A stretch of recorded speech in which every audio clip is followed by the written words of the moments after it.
dijorotin sama teman aku, mama tadi teman aku ada yang nangis loh gitu. Tapi kalau misal di luar dia diem, kalau nggak ditanya diem, kalau tidak iya oke, kalau tidak apa namanya, kalau tidak diajak ngobrol duluan atau tidak diajak main duluan dia diem.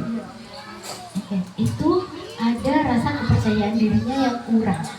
Karena apa? Karena ketika dia di dalam rumah tadi kan merasa aman tuh, merasa nyaman. Tapi ketika di luar rumah dia merasa nggak aman dan nggak nyaman mungkin gitu. Makanya kepercayaan dirinya kurang.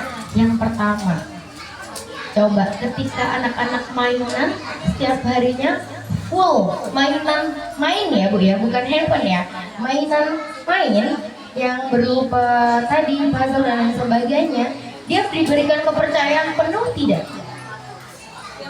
Diberikan ya. Oke.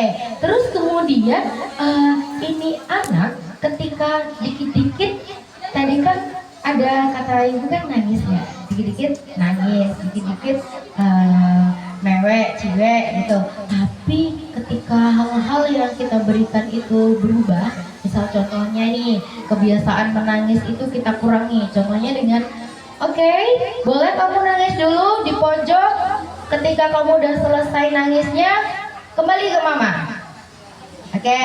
Nah, ketika kamu masih seperti itu, mama tidak bisa bantu. Ketika kamu masih fokus dengan nangismu, mama tidak bisa menolong kamu. Jadi tolong kamu fokus dengan nangismu dulu ya. Kalau sudah kesini cerita. Oke, ya dengan percaya dirinya kan dia cerita ketika sudah nangis.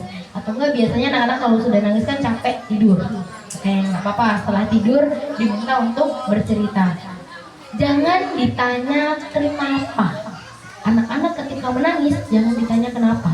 Karena dia itu lagi posisi sedih, lagi posisi yang mungkin keinginannya tidak terpenuhi. Kalau misal kita tanya kenapa, dia akan tambah nangis, dia akan tambah tantrum. Tapi ketika tanya, kita membiarkan yang seperti tadi, tolong kamu selesaikan nangismu dulu, habis itu pulang ke ibu, balik ke mama. Itu dia akan dengan sendirinya bercerita dengan utuh ibu-ibu.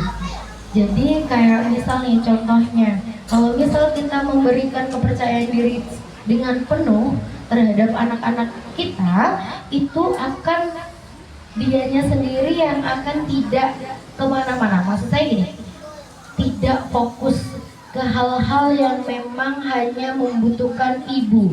Jadi contohnya, ibu tolong. Jadi ketika anak-anak itu dia yang seharusnya bisa, kalau contohnya buka jajan, dia tuh seharusnya bisa. Tapi ketika dia merasa bahwa percaya dirinya kurang, makanya dia akan dikit-dikit juga minta tolong. Jadi tolong berikan kepercayaan diri dulu. Kamu lakukan dulu, kamu coba dulu, baru kalau benar-benar kamu nggak bisa, baru minta tolong ke ibu. Gitu.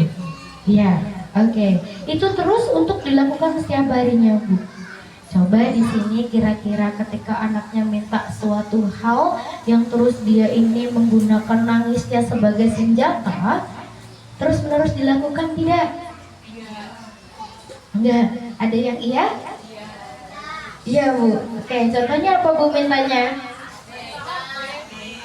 Mainan. Handphone. Oke. Sepakat tidak kalau misal sekarang stop screen time? Oke. Biasanya kan ada